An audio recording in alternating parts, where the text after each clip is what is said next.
Thanks for tuning in, and it looks like another gaming executive from a well-known games company is upset with Palworld. As you can see, I've been enjoying the game quite a bit. This is still a rough draft of my second base. Oh my gosh, my turtle in the top right's got a fracture.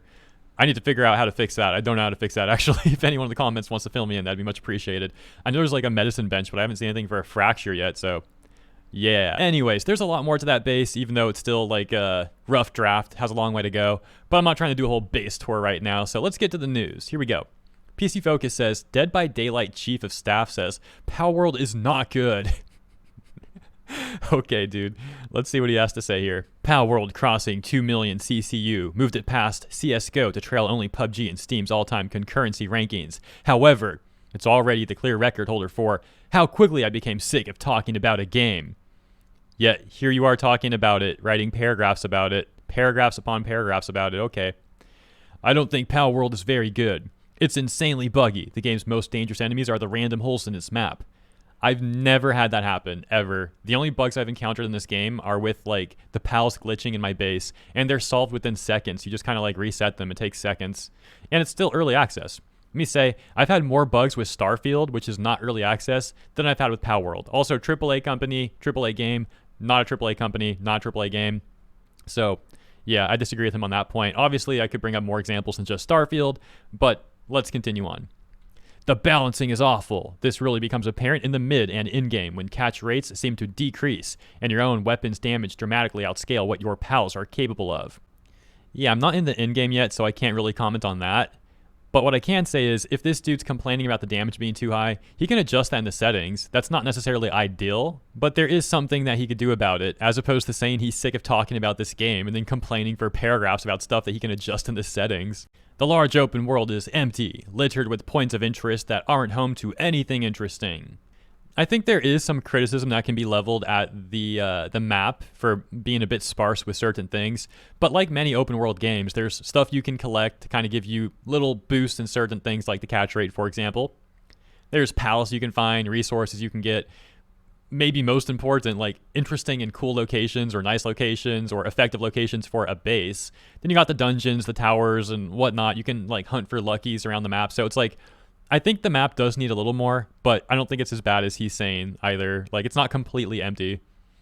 But the combination of two strong loops is powerful stuff. Monster taming's just one more catch, and crafting's just one more build, resulting in addictive amounts of just one more. And since I'm weak, I'll admit I've played a great many hours and beaten all the towers. However, I won't be chasing all the legendaries, and I'll do my best to resist the new content when it arrives. Wait, what? Like, why? He admits that he's put in a great many hours, and he's beaten more of the towers than I have. I've only beat one of the towers. But then he's acting spiteful towards this game, being like, I'm going to resist the new content. So there's things about it he enjoyed, but he's still going to resist new content because, like I said, why? It just comes off like he's spiteful about a game that's not his being so successful. Palworld is early access. The windfall its sales have generated should allow it to deliver on its roadmap, and I'm sure both the balancing and bugs will be addressed. Yet, it's missing something I don't think any amount of money can fix. There's no warmth here. Well, now this dude's just sounding like that weirdo Eurogamer journalist who tried to say kind of similar stuff, being like, Palworld doesn't feel like a game, it feels like it makes you a mark, makes you like a tool for playing it. It's like not fun. Like, what do you mean there's no warmth here? There's millions of players towards this game, and one thing it seems like most people agree with is that it feels kind of like a warm, comfortable game. It's like a comfy game. And then you have hints of disturbing stuff added in, like the freaking machete or whatever, and it's like, yo, what's going on with this game? It's like so much cute stuff, and there's just like disturbing stuff, and it makes it kind of a funny, fun dynamic. Also a bit messed up, but you know what I mean, guys. So it's weird when like the majority of players, which are in the millions for this game, say it's like a warm game. It's just like fun to play, right? You enjoy it. But then, like, developers and journalists have come out trying to say the complete opposite. What's going on with these people? Again, if you don't like Palworld, that's fine. But some of these, like, I'm using this term a little loosely here, but these high-profile people in the gaming industry, like, smearing this game just sound really weird about how they're criticizing it. At the risk of being saccharine, what makes Pokemon special is the bond you form with your adorable ball dwellers. And this bond is a source of something approaching ludonarrative harmony. The strongest trainers are those who have the greatest connection with their Pokemon. The fundamental tenet of the franchise is that there's no power in empathy. Nothing hammers this idea home better than the first episode of the animated series, one of the greatest episodes of anything ever, when Ash is willing to sacrifice himself to save Pikachu. You know we're talking about Palworld, not Pokemon, right? Like, what's the point of that paragraph here? I thought these people didn't like the similarities to it with Pokemon, but now they're trying to compare it to Pokemon. Weird. That continues on too, though. They say, as Cass Marshall wrote in a great piece for Polygon, the problem is that I don't particularly care about any of my pals. I got hundreds of pals, and I won't remember a single one. These critters are just disposable resources and labor, and aesthetics aside, they reminded me more of the slaves in Conan Exiles than any Pokemon. Yeah, again, it's not a Pokemon game. This is Palworld. I like Pokemon. I do enjoy Pokemon games.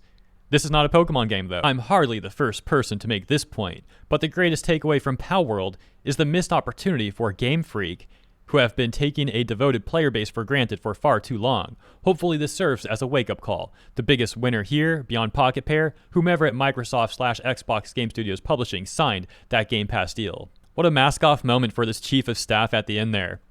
The reason I'm saying that is because the biggest winner here should be the players. There's millions of players who are happy with this game. I'd say it's a pretty big dub for all those players to have a new game that they can enjoy and hopefully continue enjoying in the future as it gets more updates and eventually leaves early access.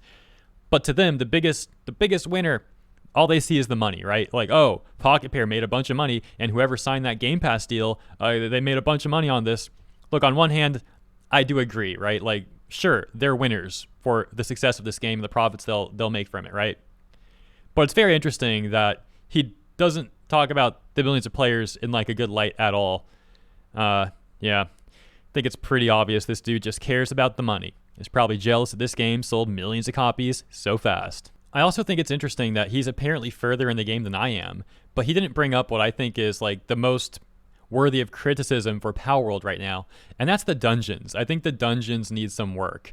Let's check out some of the comments. Devs are so jealous of Palworld's success. If it is as bad as he is saying, then why do people continue to play, breaking sales and concurrent player records daily? This is coming from a person who worked on a game that has one of the simplistic gameplay loops ever. You know what is also extremely buggy? Dead by Daylight. Now, to be fair, I did mention there were some things I couldn't comment on regarding Palworld, like in-game, because I'm not there. So I will say that about Dead by Daylight too. I can't comment on that. I've never played the game. Some more comments though. The base system has made me, the base system has made me care more about my pals than Pokemon has in years. Has he played his own game? Funny how he mentions bond with Pokemon, but I feel that more in Palworld, where I can watch them work and sleep and eat, while also being able to ride them. Palworld has made a better monster taming product than the history of Pokemon. Valid opinion. His assertion that you're not made to care about pals is correct. They're all interchangeable. My question is, why does that matter? Stop comparing it to Pokemon. Don't you want it to be different? Pokemon has your empathy, so pals can have your rage or something. Ultimately, I think Palworld is a great game. Although I do think there's definitely things that need to be improved on before it's fully released, as it's still in EA and it just came out. And I've seen some EA games completely drop the ball, even ones that were off to a good start before, so I really hope that's not going to be the case for Palworld, but I'm remaining pretty optimistic about it all. Consider letting me know what you think, though, in the comments. If you enjoyed this segment, consider liking or subscribing. I appreciate your support, and I'll see you in the next one.